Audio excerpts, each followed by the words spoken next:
अस्सलाम वालेकुम नाज़रीन ते मिरर सां गॾु आऊं आहियां अव्हां जी मेज़बान रोशनी मेमण।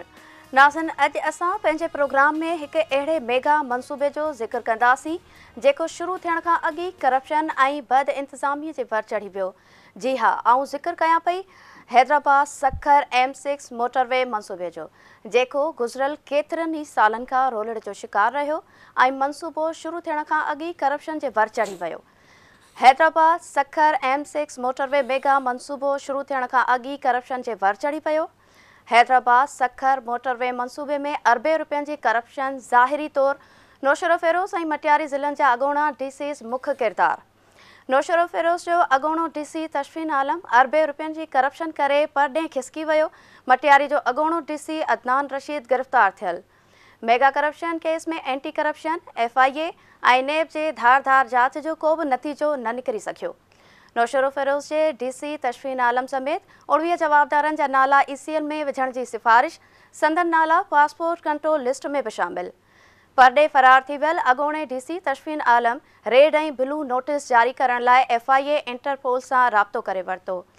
कराची जी बैंकिंग अदालत DC तशफ़ीन आलम सां गॾु ठेकेदार असगर जतोई ऐं रहमतुल्लाह सोलंकी समेत ॿियनि खे इश्तिहारी करार ॾेई छॾियो। कराची जी बैंकिंग कोर्ट इश्तिहारी करार ॾिनल जवाबदारनि जा ज़मानत न थियण जॻह वारंट जारी करे छॾिया। संतनि मिल्कियतूं ज़ब्त करण जो बि हुकुम। मोटरवे मेगा मनसूबे जी करप्शन केस में कुझु किरदार साम्हूं अची चुका। छा लिकल किरदार बि साम्हूं अची सघंदा? छा अरबे रुपयनि जी करप्शन में मुलविस जवाबदारनि खे सज़ा मिली सघंदी या वक़्तु गुज़रण सां गॾु ही केस बि कंहिं नतीजे ते पहुचण खां अॻु ई माण्हुनि जे ज़हननि तां लही वेंदो? छा गिरफ़्तार जवाबदारनि सां गॾु मफ़रूर जवाबदार बि कानून जे कटहरे में अची सघंदा? छा ज़ाहिर थियल जवाबदारनि सां गॾु लिकल चेहरा बि साम्हूं अची सघंदा या उन्हनि जा सरपरस्त खेनि पचाए वठंदा? इन्हनि समूरनि सवालनि जा जवाब वठण लाइ इन केस ते कमु कंदड़ सीनियर सहाफ़ी इम्तियाज़ सुमरो साहब असां सां गॾु मौजूदु आहिनि। वरी महिरबानी इम्तियाज़ साहब, तव्हां KTN न्यूज़ खे वक़्तु ॾिनो आहे। इम्तियाज़ साहब, सभ खां पहिरियां असांजे नाज़रीन खे हैदराबाद सखर मोटरवे मनसूबे जो पस मंज़र ॿुधाइण सां गॾु इहो बि ॿुधाइजो त हिन मनसूबे में करप्शन जे इंकशाफ कॾहिं ऐं कीअं थियो? महिरबानी रोशनी साहिबा, बुनियादी तौर ते हीउ जेको सखर ऐं हैदराबाद जेको मोटरवे आहे, तक़रीबन 300 किलोमीटर जेको आहे वॾो मोटरवे आहे। ऐं जेकॾहिं इहो मोटरवे जेसिताईं नथो ठहे तेसिताईं सिंध जा माण्हू हिकिड़े अज़ाब जो शिकार आहिनि। तव्हां हैदराबाद खां सखर वेंदो त माना 5-7 कलाकनि में माण्हू पंहिंजी गाॾीअ हूंदे बि नथो पहुचे। पब्लिक ट्रांसपोर्ट में अञा वधीक हालत ख़राबु आहे। जेको हींअर मौजूदा रोड ठहियल आहे, नाले में त उहो नेशनल हाईवे आहे, पर नेशनल हाईवे जे नाले में हिकिड़ो मज़ाक़ आहे। माना सिंध जे माण्हूअ जूं जेका ट्रांसपोर्ट जूं जेके सहूलियतूं आहिनि, जेका बुनियादी ज़रूरत आहे, उन जे लाइ असांखे प्रैक्टिकली इहो नज़र थो अचे त वफ़ाक़ी हुकूमत बि संजीदा कान्हे का ऐं सिंध जी सूबाई हुकूमत बि संजीदा कान्हे।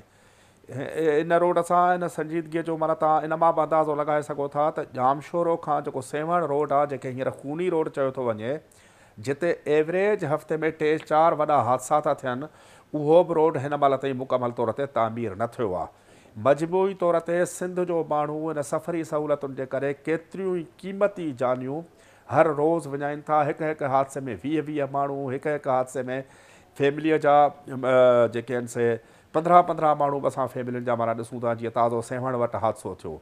ॿियो जेको हैदराबाद खां कराची जेको रोड आहे मोटरवे, उनखे M9 जो नालो ॾिनो वियो आहे, उहो बि सिंध जे माण्हुनि सां हिकिड़ो वॾो फ्रॉड कयो वियो आहे नेशनल हाईवे अथॉरिटी जे तरफ़ खां ऐं FW जे तरफ़ खां। इहो जॾहिं रोड ठहियो पिए त तव्हां ॾिठो हूंदो त को अल्टरनेट रोड कोन हो, उन ते बि कई क़ीमती जानियूं ज़ाया थियूं। ऐं साॻे ई सुपर हाईवे खे जेको हैदराबाद खे कराची सां ॻंढींदो हो, उन रोड खे रिपेयर करे उनखे मोटरवे जो नालो ॾिनो वियो।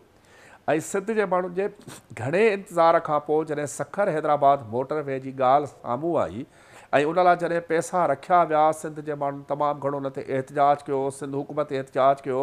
जॾहिं पैसा रखिया विया त हर ज़िले में जेके वेठल माफ़ियाऊं ऐं हचाऊं आहिनि, जेको सियासी रहनुमा, सियासी अॻवान ऐं उन सां गॾोगॾु जेका उते ब्यूरोक्रेसी वेठल आहे, ख़ासि तौर ते रेवेन्यू जी जेका ब्यूरोक्रेसी ऐं सिंध बैंक में जेके ऑफिसर वेठल आहिनि, जेके घणे भाङे या त सियासी तौर ते उन्हनि खे नौकरियूं मिलियल आहिनि, या उहे जॾहिं उते अपॉइंट था थियनि त उहे वॾनि हाउसनि ते वॾनि माण्हुनि खे, सियासी माण्हुनि खे मुक़ररीअ जे लाइ इंटरव्यू ॾेई था अचनि। ऐं रिपोर्टेडली मुबैना तौर ते पंहिंजी पोस्टिंग खां पहिरीं उहे पैसा था ॾियनि ऐं उनखां पोइ हर महीने मुख़्तलिफ़ सियासी माण्हुनि जा किचन हलाइनि था ऐं उन्हनि खे मंथली बि ॾियनि था। जॾहिं इन सूरत हाल में अहिड़े क़िस्म जा ऑफिसर, अहिड़े क़िस्म जा मुलाज़िम रेवेन्यू में, DC ऑफिसुनि में, ॿियनि डिपार्टमेंट्स में ऐं उन सां गॾोगॾु बि सिंध बैंक में असांखे नज़र ईंदा तक़रीबन सभु जो सभु सियासी भर्तियूं आहिनि सिंध बैंक में। शायदि ई को 5% खां घटि ई अहिड़ी का भर्ती हुजे जंहिंमें सिंध जे लाइक़ु नौजवान खे बि मदऊ कयो हुजे, हुनजो माना इंटरव्यू थियो हुजे, हुनजी टेस्ट थी हुजे। तक़रीबन 95% खां मथे जेके सिंध बैंक में भर्तियूं आहिनि, मां ज़िमेदारी सां थो चवां, उहे सभु जो सभु सियासी भर्तियूं आहिनि। भोतारनि जे चवण ते, सियासी अॻवाननि जे चवण ते त सिंध बैंक जंहिं अज़ीम मक़सद लाइ ठाही वई उहो मक़सदु बि असांखे फ़ौत थींदे नज़र थो अचे। नौशर फिरोज़ में तक़रीबन 3-3.5 अरब रुपया सिंध बैंक जे हायर अथॉरिटीज़ पाण इंक्वायरी करे ॿुधायो आहे त तक़रीबन 3.5 अरब रुपया क़ौमी ख़ज़ाने खे नुक़सानु पहुचायो वियो आहे ऐं तक़रीबन 2 करोड़ 52 लख रुपया मटियारीअ में। हाणे जेको तव्हां सुवाल कयो या जेको तव्हां पंहिंजे इंट्रो में ॿुधायो त अदनान रशीद त गिरफ़्तार थी चुको आहे, कुझु चहिरा गिरफ़्तार थिया आहिनि ऐं उन में नेब बि इंक्वायरी करे पई, FIA बि इंक्वायरी करे पई ऐं सिंध जो एंटी करप्शन खातो बि इंक्वायरी करे पियो। हाणे ॾिसणो इहो आहे त फ्रंट ते असांखे नज़र त इहो थो अचे त सिंध हुकूमत वफ़ाक़ी हुकूमत खे लिखियो आहे त इन जा नाला इंटरपोल में विधा वञनि, पर हिन महिल ताईं सिंध हुकूमत में जंहिं पीपल्स पार्टी जी हुकूमत आहे 100% हुकूमत उन्हनि जी आहे त उन्हनि जो हिकिड़ो मक़ामी अॻवान आहे नौशर फिरोज़ जो, जंहिंजो नालो रहमतुल्लाह सोलंकी आहे, उहो पीपल्स पार्टी जो अॻवान ॿुधायो थो वञे। उहो नौशर फिरोज़ जे 3.5 अरब रुपए करप्शन केस में उहो मुलविस आहे। हिन महिल ताईं रूपोश आहे त पीपल्स पार्टी हिकु सियासी जमायत जे तौर ते ऐं सिंध हुकूमत जी जेका आहे सा रूलिंग पार्टीअ जे तौर ते उन पंहिंजे सियासी अॻवान जे ख़िलाफ़ु कहिड़ो क़दम खयो आहे। छा उनखे करे शोकाज़ नोटिस ॾिनो आहे या उनखां सियासी तौर ते उनखां लातइल्की कई आहे या उनजी पार्टी जी मेंबरशिप सस्पेंड कई आहे? बिल्कुलु न कई आहे। हिन महिल ताईं बि सिंध जो एंटी करप्शन खातो असांखे एतिरो सरगर्म नज़र नथो अचे जेतिरो असांखे FIA सरगर्म थी अचे। FIA इन ताशफीन आलम जो जेको नालो आहे उहो बिलू नोटिस ऐं रेड नोटिस जारी कराइण जे लाइ इंटरपोल सां राब्तो कयो आहे। उन जे भेट में सिंध जो जेको एंटी करप्शन खातो आहे असांखे एतिरो सरगर्म नज़र नथो अचे। हाणे ॾिसणो इहो आहे त इहा अकेली जेका करप्शन आहे उहा रेवेन्यू जे मुलाज़िमनि, उहा DC जे वस जी ॻाल्हि न आहे, न को सिंध बैंक जे मुलाज़िमनि जे वस जी ॻाल्हि आहे। सिंध बैंक जो जेको नौशर फिरोज़ जो जेको मैनेजर आहे चांडियो साहिबु, उहो ॿुधायो थो वञे त उतां जे MPA जेको चांडियो साहिबु आहे उनजो वेझो अज़ीज़ आहे। के चवनि था सोट आहे, के चवनि था वेझो अज़ीज़ आहे, ऐं उहो तमामु घणो सरगर्म बि आहे ऐं असांखे ज़रियनि इहो ॿुधायो आहे त उहो FIA सां ऐं सिंध जे एंटी करप्शन खाते सां MPA मुमताज़ चांडियो साहिबु राब्ते में आहे। असां जी ख़्वाहिश इहा हूंदी त मुमताज़ चांडियो साहिबु ऐं पीपल्स पार्टी जी क़यादत बि अचे त हिन मामले में ॿुधाए त रहमतुल्लाह सोलंकी या मुमताज़ चांडियो जो जेको सोट आहे, जेको सिंध बैंक जो मैनेजर आहे, उनखे छॾाइण जे लाइ कोशिशूं थियनि पियूं, इहो छो थियूं थियनि, या जेकॾहिं पीपल्स पार्टी जे अॻवान जो कंहिंजो नालो थो अचे त उनखे बचाइण लाइ कोशिशूं छो थियूं थियनि। मां तव्हांजो थोरो टाइम वठंदुसि, उन ते थोरो इहो ॿुधाईंदुसि त डिप्टी कमिश्नर जेको ताशफीन आलम आहे, जेको बाकू आज़रबाईजान में भॼी वियो आहे ऐं उन सां अलावा जेको अदनान रशीद आहे, उन जा जेके वेझा ज़रिया आहिनि, उन्हनि जा जेके मिट माइट आहिनि, उहे इहे ॿुधाइनि था त असांजा ॿई जेके डिप्टी कमिश्नर साहिबान, असिस्टेंट कमिश्नर साहिबान ऐं रेवेन्यू जा जेके ऑफिसर आहिनि, उहे ट्रैप थी विया। उन्हनि सां सियासी माण्हुनि राब्तो कयो, उन्हनि सियासी माण्हुनि राब्तो कयो जिन उन्हनि खे मुक़ररु करायो। इन ॻाल्हि जी बि तहक़ीक़ात जी ज़रूरत आहे त ताशफीन आलम गुज़िरियल 6 सालनि खां कहिड़े सियासी अॻवान उनखे उते मुक़ररु करायो हो। जेको असिस्टेंट कमिश्नर ट्रेनिंग बि उते रहियो, उनखां पोइ असिस्टेंट कमिश्नर थियो, उनखां पोइ एडिशनल डिप्टी कमिश्नर 1 थियो, उनखां पोइ उनखे डिप्टी कमिश्नर जी चार्ज लॻाई। मजमूई तौर ते अदनान रशीद जो ताशफीन आलम जो नौशर फिरोज़ में जेको सर्विस जो पीरियड आहे उहो 7 सालनि जो आहे, त उन सियासी हथ खे बि वाइखो करण जी ज़रूरत आहे जे हुनजी मुक़ररीअ में मदद कई।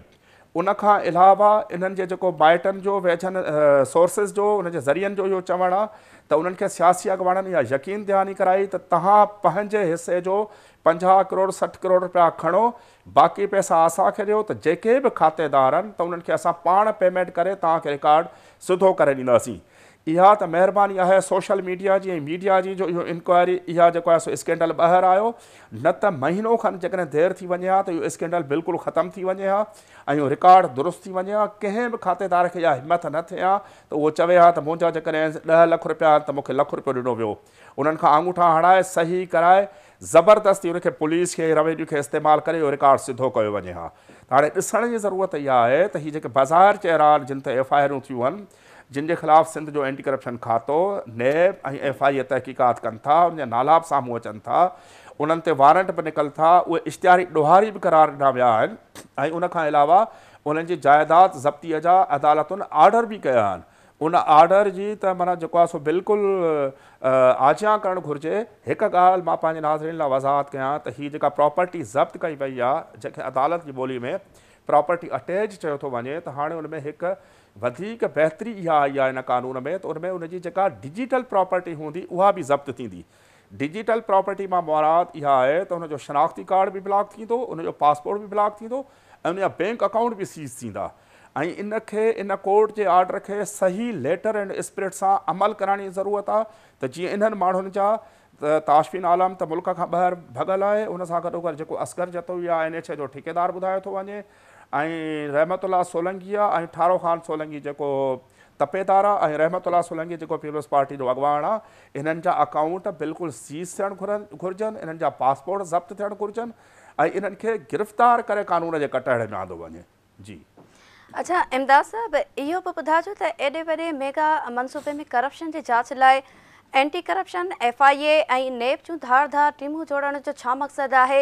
इहो बहितर न हूंदो त इन मनसूबे लाइ का JIT जोड़ी वञे हा?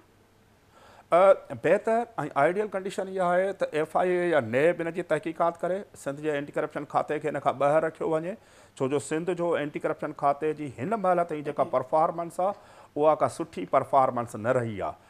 2 ॾिहाड़ा पहिरीं हुननि जे कमेटी 1 जो इजलास थियणो हो, जंहिंमें 17 ग्रेड ऐं 17 ग्रेड खां मथे जा जेके ऑफिसर हूंदा आहिनि उन्हनि जे केसनि जो, उन्हनि जे मामलनि जो फ़ैसिलो करण जे लाइ SSC 1 जी जेका कमेटी आहे, जेका चीफ सेक्रेटरी जे सरबराह में आहे, उन कमेटीअ जो इजलास बि जेको आहे सो मुअतल कयो वियो ऐं उनखे बि जेको आहे सो मुलतवी कयो वियो। उनजो सबबु असांखे ज़रिया इहा था ॿुधाइनि त असांजी अख़बार में, कावश अख़बार में हिकिड़ी ख़बर लॻी, जो सुठो रिपोर्टर आहे सगीर चांडियो साहबु, उनजी ख़बर हुई। उन ख़बर अचण खां पोइ उहो कमेटी जो इजलास माना मुलतवी कयो वियो आहे, जेको रिथियल इजलास हो। जॾहिं सिंध जो एंटी करप्शन खातो हिकिड़े अख़बार जी ख़बर खां पोइ पंहिंजे कमेटी 1 जो इजलास मुलतवी थो करे, उनखां अलावा 2021 जी जेका असां उनजी परफॉर्मेंस ॾिसंदासीं गुज़िरियल साल जी, त उन में सॼे साल में हिकु बि FIR दाख़िल न थी आहे। 2022 में 2-4 FIR दाख़िल थियूं आहिनि, पर गुज़िरियल 5 सालनि में जेकॾहिं तव्हां कन्विक्शन रेट सिंध जे एंटी करप्शन खाते जो ॾिसंदो त जिन माण्हुनि जे ख़िलाफ़ु FIR थी ऐं अदालतुनि खां उन्हनि केतिरनि माण्हुनि खे सज़ा ॾियारी, त उहो असांखे 1% खां बि घटि नज़र ईंदो। उनखां सवाइ सिंध जो जेको एंटी करप्शन खातो आहे, उनजो जेको चेयरमैन साहबु आहे शेख साहबु, नवाज़ शेख साहबु, उहो बुनियादी तौर ते हिकु हुनजे सियासी दबाव जो शिकार आहे ऐं एंटी करप्शन खातो मुकमल तौर ते सियासी खातो आहे, जेको हुकुमराननि जे तरफ़ खां पंहिंजे मक़सदनि लाइ इस्तेमालु थो थिए। त इन खाते खे उनखां बिल्कुलु ॿाहिरि कढियो वञे। नेब ऐं FIA जी हिकिड़ी ख़ुसूसी टीम हुजे, जेका इस्लामाबाद जा सिंध खां ॿाहिरि जा उन में ऑफिसर मुक़ररु हुजनि, जेके हितां कंहिं सियासी प्रेशर में या जंहिं कंहिं मक़ामी प्रेशर में न अचनि त उन्हनि जो को भाउ को सिंध गवर्नमेंट जो मुलाज़िम हुजे या उन्हनि जा को सियासी लाॻापा हथु करे उन ते प्रेशर न विधो वञे। तंहिंजे करे ॿाहिरि जी नेब ऐं FIA जी हिकिड़ी आला सतही JIT ठहणु घुरिजे, जेको सिर्फ़ु हिन 2 ज़िलनि ते न, पर उन सां गॾोगॾु 7 ज़िला जितां इहो M6 जो जेको प्रोजेक्ट आहे, सखर हैदराबाद मोटरवे प्रोजेक्ट आहे, उन्हनि सभिनी ज़िलनि में वञी जांच करे त उते बि उहे ई माना जेको आहे सो इहे करप्शन जा हांजा थियल हूंदा, जेके हिन 2 ज़िलनि में ज़ाहिर थिया आहिनि। तंहिंजे करे बहितर जेका आहे, जीअं तव्हां पंहिंजे सुवाल में चयो, त बहितर इहो आहे त FIA ऐं नेब जी का स्पेशल JIT ठहे, जेका हिनखे इन्वेस्टिगेट करे ऐं उन्हनि माण्हुनि खे बाक़ाइदे सही तरीक़े सां प्रोसिक्यूट करे ऐं कोर्टनि मां सज़ा मिले, त जीअं ॿियो को बि भली उहो कामोरो हुजे, सियासी माण्हू हुजे, मिडिल मैन हुजे ऐं उन्हनि जो एजेंट हुजे, उनखे इहा जुरत न थिए त इहा सरकारी ख़ज़ाने सां हीअं अरबनि रुपयनि जो उनखे खाट न लॻाए सघे। जी बिल्कुलु इमदाद साहब, जीअं पाण ज़िक्र कयोसीं त हिन मनसूबे जा मुख्य किरदार त ज़ाहिरी तौरु ॿिनि ज़िलनि जा DCs, कुझु ठेकेदार, मक़ामी सियासी अॻवान ऐं सरकारी ऑफिसर नज़र अचनि था, पर छा हिन समूरी कहाणी पुठियां के लिखियल किरदार बि आहिनि? बिल्कुलु रोशनी साहबा, लिकियल किरदार आहिनि, उहे एतिरा लिकियल बि कोन्हनि के। सिंध जे बचे खे ख़बर आहे, एंटी करप्शन वारनि खे ख़बर आहे, FIA खे ख़बर आहे, NAB खे ख़बर आहे। मां पंहिंजी मुकमल ज़िम्मेदारी सां थो चवां त NAB ऑर्डिनेंस अचण खां पोइ NAB जा त हथ पेर कटिजी विया आहिनि। NAB में हींअर उहा ताक़त न रही आहे त उहे कंहिं बाअसर माण्हू ते हथु विझे। ऐं उनखां अलावा FIA जेका आहे, FIA शहीद बेनज़ीराबाद जेका FIR कटी आहे, या FIA हैदराबाद ज़ोन उनखे करे पई, त उन में बि हींअर का सख़्त नाहे। छो जो FIA ज़ोन जो ऑफिसर त तमामु लाइक़ु आहे हमीद भुट्टो साहिबु, पर हमीद भुट्टो साहिबु पाण हिकिड़ी सियासी भर्ती आहे। 88 या 99 में हू बि पीपल्स पार्टी जो जियालो हो, ऐं उनजे बुनियाद ते ई हू FIA में असिस्टेंट डायरेक्टर थियो, ऐं उनखां पोइ तरक़ी हासिलु कंदे हींअर डायरेक्टर जी सीट ते आहे। त मां नथो सम्झां त हमीद भुट्टो साहिब जी सरबराही में जेका FIA हैदराबाद ज़ोन कमु करे थी, त उहा इन केस सां सही इंसाफ़ करे सघंदी। ऐं उन्हनि असुल जेके लिकियल चहिरा आहिनि, जेके बज़ाहिर लिकियल आहिनि, NAB, FIA ऐं एंटी करप्शन जे पेपरनि में लिकियल आहिनि, पर सिंध जे बचे खे ख़बर आहे त मटियारी में ट्रांसफर पोस्टिंग केरु कराईंदो आहे, मटियारीअ में DC केरु मुक़ररु कराईंदो आहे, मटियारी में इंजीनियर्स केरु मुक़ररु कराईंदो आहे, ऐं मटियारी में SSP कंहिंजी सलाह मशवरे खां पोइ अचे थो। हिन केस जो, मटियारीअ जे केस जो सभ खां जेके अहम टे किरदार आहिनि, मुमताज़ शाह, मुसरत जाफ़री ऐं असलम पीरज़ादो, जिन मां असलम पीरज़ादे त पंहिंजी हिफ़ाज़ती ज़मानत कराई आहे, उनजे बावजूदु टिन्ही एजेंसियुनि मां का बि एजेंसी कान्हे जेका असलम पीरज़ादे खे गिरफ़्तार करे ऐं उनखां उनजे किरदार जे बारे में पुछे। मुबैना तौर ते असांखे ज़रियनि जो इहो ॿुधाइणु आहे त इन्हनि टिन्ही माण्हुनि जो किरदारु आहे, जिन डिप्टी कमिश्नर सां सौदो कयो, जिन डिप्टी कमिश्नर खां पंहिंजो हिसो वरितो, पाण पंहिंजो कट रखियो, ऐं उनखां अलावा पाण खां जेके मथियां उन्हनि जा जेके सरपरस्त आहिनि, उन्हनि ताईं उहे पैसा पहुचाया आहिनि। त हिननि टिन्ही किरदारनि खे हिन महिल ताईं हथु न लॻायो वियो आहे।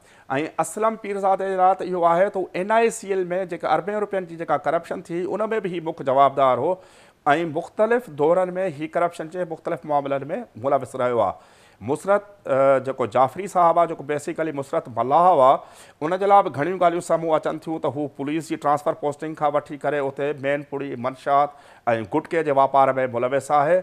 ऐं मुमताज़ शाह बि हिकिड़ी कंहिं वॾी सियासी गादीअ जो प्रेस पंहिंजो पर्सनल असिस्टेंट आहे, या उहो ट्रांसफर पोस्टिंग में विच वारो किरदारु अदा कंदो आहे। ॿिए तरफ़ असां नौशरे फिरोज़ में अचूं था त उते जेके आङिरियूं खजनि थियूं, उहे सिंध जे वॾे हिकिड़े हाउस लाइ, नवाब शाह जे हिकिड़े वॾे हाउस लाइ थियूं खजनि। उन हाउस जो जेको कर्ता धर्ता आहे, ज़िया लंजार साहिब जो नालो माना बारहा माना साम्हूं थो अचे सोशल मीडिया ते ऐं ज़रिया असांखे ॿुधाइनि था त जेके आङिरियूं खजनि थियूं उहे ज़िया लंजार साहिब ॾे खजनि थियूं। त ज़िया लंजार साहिबु ताशफीन आलम खे असिस्टेंट कमिश्नर मुक़ररु करायो, उनखां पोइ एडिशनल डिप्टी कमिश्नर बनायो, उनखां पोइ डिप्टी कमिश्नर जी मुक़ररी कराई।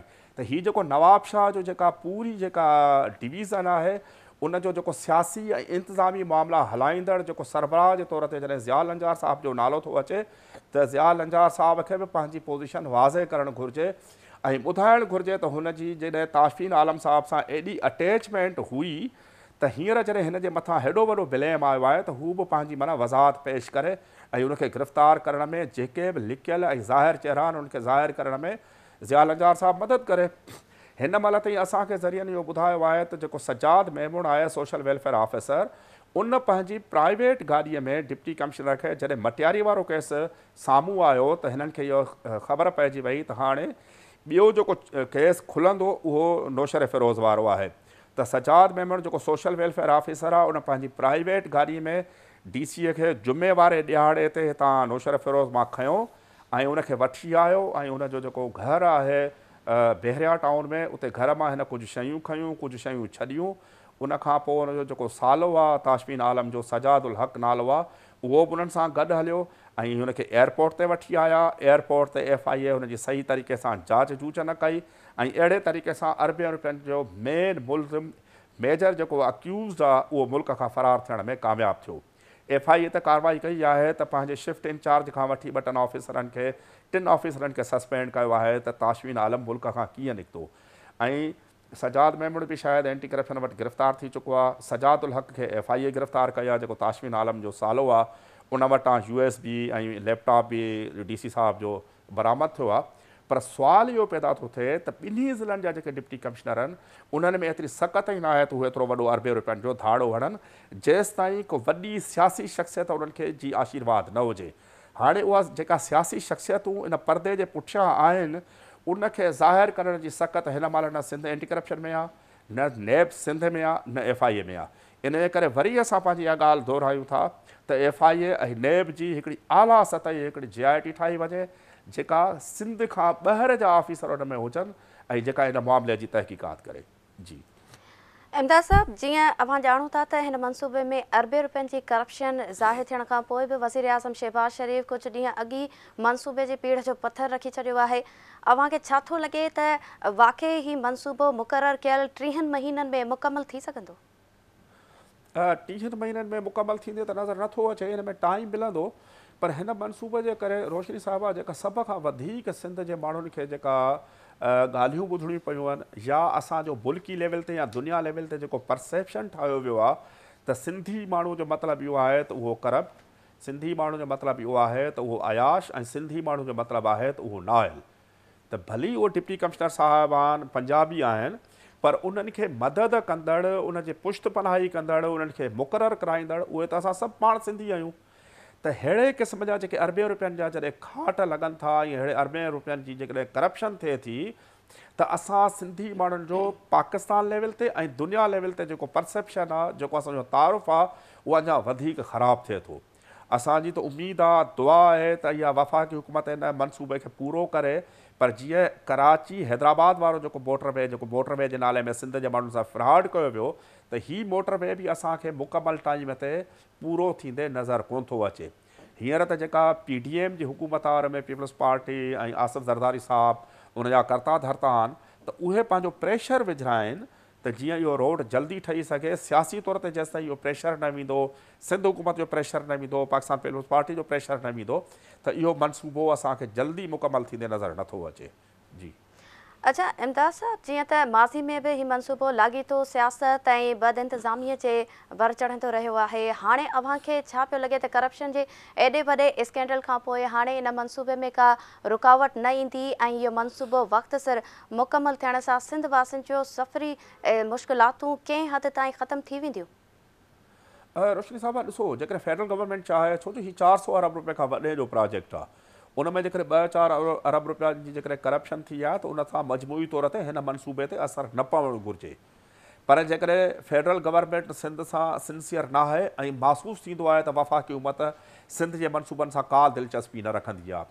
असांजी बदकिस्मती इहा आहे त असां वटि वन पार्टी सिस्टम आहे, सिर्फ़ु पाकिस्तान पीपल्स पार्टी आहे। पर पाकिस्तान जूं जेके वॾियूं सियासी जमायतूं आहिनि, जंहिंमें मुस्लिम लीग नवाज़ आहे ऐं पाकिस्तान तहरीक इंसाफ़ आहे, इहे ॿ वॾियूं जेके जमायतूं आहिनि, इन्हनि खे बि सिंध सां का बि दिलचस्पी कोन्हे का। सभ खां त सिंध जे मामलनि खां त असांजी पंहिंजी पीपल्स पार्टी जेका 15 सालनि खां वठी लाॻीतो इक़्तिदार में आहे, उनखे बि का सिंध जे मामलनि सां दिलचस्पी न आहे। छो जो 2008 खां वठी 2013 ताईं जॾहिं पीपल्स पार्टी जी हुकूमत हुई त सिंध में हिकिड़ो वॾो प्रोजेक्ट बि न थियो।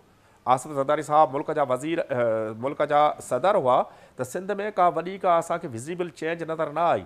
न को वॾो को कारखानो लॻायो वियो, न को वॾो को प्रोजेक्ट ॾिनो वियो।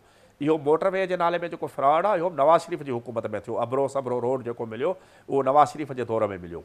त हिकु अहिड़े दौर में जॾहिं वफ़ाक़ी हुकूमत असांखां लातालुक़ हुजे, उनजो सिंध जे मामलनि सां को तालुक़ु हुजे न हुजे, वफ़ाक़ी हुकूमत जो सिंध जे मामलनि सां सिर्फ़ु इहो तालुक़ु आहे त उतां टैक्स वधीक थो अचे ऐं उतां टैक्स कलेक्शन करणी आहे, बंदरगाहुनि तां टैक्स कलेक्ट करणी आहे, सिंध जे माण्हुनि खां टैक्स वठिणो आहे ऐं ठाहिणो संवारणो सिर्फ़ु ऐं सिर्फ़ु पंजाब खे आहे।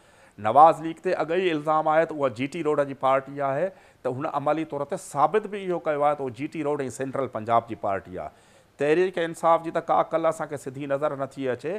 तंहिंजे करे इन सॼी सूरत हाल में सभ खां वधीक जेका वॾी ज़िमेदारी आहे वरी बि पाकिस्तान पीपल्स पार्टी ते अचे थी त हू पंहिंजो सियासी असर रसूख़ इस्तेमालु करे सिंध हुकूमत हिन मामले खे खणे त हीउ जेको अवाम जे ज़िंदगियुनि सां, अवाम जे मईशत सां तालुक़ु रखंदड़ इहो प्रोजेक्ट आहे, इहो सही तरीक़े सां पंहिंजे वक़्त ते पूरो थिए, जीअं सिंध जो अवाम, पाकिस्तान जो अवाम इन मां भरपूर लाभ वठी सघे।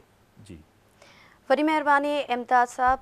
नासिर सीनियर सहाफ़ी इम्तियाज़ साहब इन हवाले सां असांखे ॼाण ॾेई रहियो हो। जॾहिं त नासिर असां कोशिशि कईसीं त MP मुमताज़ चांडियो साहब खां बि उन्हनि जो मौक़िफ़ साम्हूं अची सघे, उन्हनि सां राब्तो करण जी कोशिशि कईसीं, पर राब्तो असांजो न थी सघियो। अॼोके प्रोग्राम में फ़िलहालु एतिरो। ईंदड़ प्रोग्राम में कंहिं ॿिए इशू सां गॾु अव्हां जे साम्हूं हाज़िर थींदासीं। तेसीं ताईं पंहिंजी मेज़बान रोशनी मेमण खे ॾींदा इजाज़त। अला वाही।